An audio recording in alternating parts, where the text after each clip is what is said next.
और यहाँ समाधान करने की आवश्यकता है। हालांकि ये केवल अपना यात्रा करते रहते हैं बीच बीच में, लेकिन इनके यात्रा का कोई मतलब नहीं होती है प्रतिस्पर्धा क्यों भाई। वो केंद्रीय मंत्री है, दो मंत्रालय मिला हुआ है, कहाँ हम मुखिया भी नहीं है, हमसे कौन सी लड़ाई, हमसे कौन सा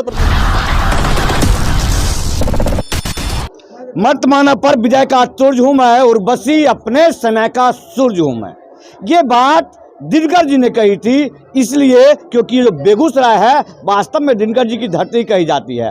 अब के ज़माने में लोग भले गोलीबाज कर लें, कुछ भी कर लें, लेकिन कोई मगध क्षेत्र का एक नेता जो नेतृत्व करते हुए आज आम सभा प्रस्तुत हुआ है और आम जनता के बीच, क्योंकि ये बेगूसराय जिला का सुदूर देहात डंडारी प्रखंड अंतर्गत डंडारी पंचायत का नेहा गाँव है। यहाँ पहुँचने वाले नेता के बारे में जानना चाहेंगे कि आखिर क्या भावना है कि आप इतने सुदूर देहात तक खींचे चले आ रहे हैं। आज आम बजट पेश हुआ है, आम जनता की कुछ बात नहीं हुई है, लेकिन आप आम जनता के बीच हैं। क्योंकि हम आम लोग हैं, इसलिए आम लोगों की बात करते हैं और आम लोगों के साथ रहते हैं। बजट में पूंजीपतियों का ख्याल रखा गया है, व्यापारियों का, बड़े व्यापारियों का ख्याल रखा गया है, छोटे व्यापारियों को हलाल किया गया है। तो उस पर अभी कुछ नहीं कहेंगे। आज जिस कार्यक्रम से हम लोग आए वो यज्ञ समारोह में हम लोग अपनी उपस्थिति दर्ज कराने आए थे और यहाँ के ग्रामीणों की इच्छा हुई कि चंद शब्द बोला जाए, तो एक छोटी सी जनसभा का भी आयोजन कर दिया गया। अभी यहाँ से बिहट जाएंगे, उसके बाद फिर दरभंगा जाना है। क्षेत्रीय कार्यक्रमों के अंतर्गत आप सुदूर देहात तक पहुँच रहे हैं। बेगूसराय जिसकी नज़र केंद्र तक लगी हुई थी, पिछले लोकसभा चुनाव में ये एक हब बना हुआ था। ऐसे में आपको लोग एक ऐसी अजीब नज़र से देख रहे हैं कि आप इतने सुदूर देहात तक पहुंच रहे हैं, लेकिन विकास की बात भी जाएगी क्या ऊपर तक? देखिए, गांव तक घूमने के पीछे या सुदूर देहात तक घूमने के पीछे का उद्देश्य यही होता है कि यदि हम सुदूरवर्ती क्षेत्रों में नहीं पहुँचेंगे तो हम वहाँ की समस्या से अवगत नहीं हो पाएंगे। हम दिल्ली और पटना में बैठकर एसी कमरे में हम इनके लिए योजना नहीं बना सकते।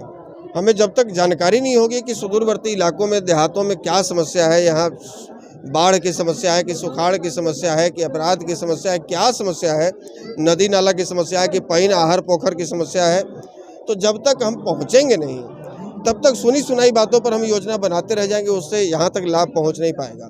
और यदि हम नेतृत्व करने की बात कर रहे हैं या सोच रहे हैं तो केवल कह देने से, केवल भाषणबाजी से तो नेता नहीं बन जाएगा। वास्तविक नेता बनना है, धरातल पे समझना होगा, चीज़ों को जानना होगा कि आखिर हम यदि बनते हैं तो हमारा भी केवल वही मकसद है ना कि जीत जाए और चले जाएं, बस किसी तरह विधानसभा पहुंच जाए, किसी तरह संसद भवन पहुंच जाए, किसी तरह हमारी सरकार बन जाए, बाकी सब ठीक हो जाएगा। कैसे ठीक हो जाएगा? तो समाधान यात्रा में जो यशस्वी मुख्यमंत्री जी घूम रहे हैं, उनको ऐसे नेहा ग्राम जैसे जगह में, चूंकि गंडक के किनारे सुदूरवर्ती क्षेत्र बना हुआ है, बेगूसराय जिला मुख्यालय से मात्र 22-23 किलोमीटर है, लेकिन आपको पता चल गया होगा आने में कितनी मशक्कत है। बलिया से 12 किलोमीटर है, लेकिन आने जाने वाले लोगों को पता है कि शाम ढले यहाँ कैसे पहुँचते हैं। तो मुख्यमंत्री जी को कहाँ समाधान यात्रा करनी चाहिए? देखिए, समाधान तो ऐसी जगहों पर ही खोजना चाहिए ना जहाँ व्यवधान है।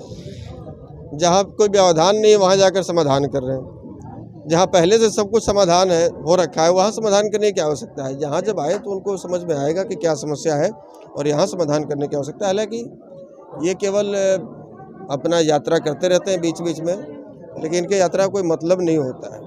तो आप स्वामी सदानंद सरस्वती जी की जयंती पर बहुत बड़ा फंक्शन करने वाले थे, आपने समय भी टाल दिया है। नहीं टाले, 2 दिन बढ़ाया है इसमें। तो 2 दिन बनाया, भाजपा वाले कहीं ऐसा तो नहीं कहेंगे कि हमारे पीछे पीछे कुछ कर रहे हैं? ये भाजपा वालों ने भी बढ़ाया है। भाजपा वालों ने बढ़ाया है जी। अच्छा, ये मुख्य रूप से स्वामी सदानंद सरस्वती, आप जिस समाज से आते हैं, जिस नेतृत्व की जिम्मेदारी करते हैं, उसके धरोहर हैं। तो भाजपा वाले को ऐसा तो नहीं लगता है कि आप कहीं उनको कंट्रोवर्सी कर रहे हैं या उनसे, या आपको स्वीकार करने के लिए तैयार हैं क्या? नहीं, भाजपा वाले तो आज कर रहे हैं ना। भाजपा वाले तो मजबूरी में स्वामी सदानंद सरस्वती जी की जयंती मना रहे हैं और भाजपा वाले या अमित शाह जी मजबूरी में पटना पहुंच रहे हैं। आज तक तो कभी नहीं देखा कि हमारे किसी श्री बाबू की जयंती में पहुंचे, किसी स्वामी सदानंद सरस्वती की जयंती में पहुंचे, दिनकर जी की जयंती धूमधाम से मनाए हों, आज तक नहीं देखा हमने। लेकिन मैं ये बात इसलिए पूछ रहा हूँ कि गिरिराज दास जैसे इतने छवि के लोग आपसे ईर्ष्या क्यों रखते हैं? क्यों वो लोग आपको कटाक्ष करते हैं, आपके कार्यकर्ताओं के ऊपर या आपके प्रोग्राम के ऊपर क्यों नजर रखते हैं? अब ये तो समस्या उनकी है ना, उनकी समस्या ये आप ये उनकी समस्या है कि वो क्यों कटाक्ष करते हैं, उनको हमसे जलन क्यों होती है, प्रतिस्पर्धा क्यों। भाई वो केंद्रीय मंत्री है, 2 मंत्रालय मिला हुआ है, कहाँ हम मुखिया भी नहीं है, हमसे कौन सी लड़ाई, हमसे कौन सा प्रतिस्पर्धा होना चाहिए। और हाँ, एक चीज़ लगता है कि एक साधारण से परिवार से पैदा हुआ लड़का जिसका गांव में मात्र जिसके 8 बीघा ज़मीन के अलावा उसके पास कुछ नहीं है, एक सेना में सिपाही की नौकरी करता था, वो भी छोड़कर चला आया, और वो इतना नाम कैसे कमा रहा है, इतने युवा उसके पीछे कैसे उसके दीवाने हैं, जिंदाबाद करते हैं, माला पहनाते हैं, उसके साथ सेल्फी लेते हैं। ये चीज़ें हजम नहीं होती है। ये चीज़ें हजम होती जब हम किसी बड़े नेता का बेटा होते, तब उनको ये चीज़ें आसानी से हजम हो जाती। उनको लगता है कि हमारे ही कैटेगरी का है, अभी वो लगता है कि हमारी कैटेगरी का नहीं है। गांव का गरीब यदि बढ़ जाए तो ढेर अमीर को समस्या होने लग जाता है। तो ये समाज जिसका आप नेतृत्व करना चाह रहे हैं, ये गरीब तो नहीं था, लेकिन ये लोग तभी भी अमीर हो गए। आप जिसकी बात पहुँचते जहाँ पहुँच जाते हैं तो उनको बुरा लगेगा। यदि ऐसी चुनौती मिलता है तो लोकसभा में देखेंगे आपको बेगूसराय से क्या हम? नहीं, बेगूसराय से हमने तो कुछ पहले भी कहा आपको कि चुनाव लड़ने के बारे में हमने कुछ सोचा ही नहीं। लोकसभा उम्मीदवारी होगी आपकी पार्टी की? 19 चुनाव लड़ेंगे। आप नहीं लड़ सकते हैं ससमा? हम तो कभी चुनाव लड़ने के बारे में सोचे ही नहीं है। और चुनाव लड़ेंगे, पार्टी बनाए चुनाव लड़ेंगे, और उन क्षेत्रों से लड़ेंगे जहाँ पर हमारी आबादी अधिक है। बिहार में सबसे अधिक आबादी वाला क्षेत्र बेगूसराय है, लड़वाएंगे। यहाँ से लड़ाएंगे, जहानाबाद लड़ाएंगे, नवादा लड़वाएंगे, मुजफ्फरपुर लड़वाएंगे, पाटलिपुत्र लड़वाएंगे, वैशाली लड़वाएंगे, मोतिहारी लड़वाएंगे। यदि इसमें किसी गठबंधन या फिर जो दोनों दल हैं, दोनों में से आपको कई जगह मिला तो? ये तो बात की बात है। ये तब की बात है। हाँ, ये तो बात की बात है। पहले हम अपनी पार्टी को मजबूत कर रहे हैं।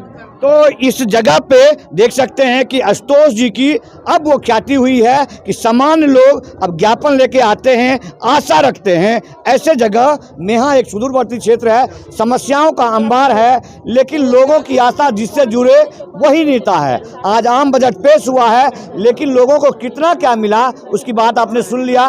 वर्तमान में ये स्थिति जो है वो हमारे देश की है कि नेता सिर्फ दिल्ली में मिलते हैं, पटना मिलते हैं, लेकिन मेहा में नहीं मिलते हैं। यदि मिल रहे हैं तो आभार इनको।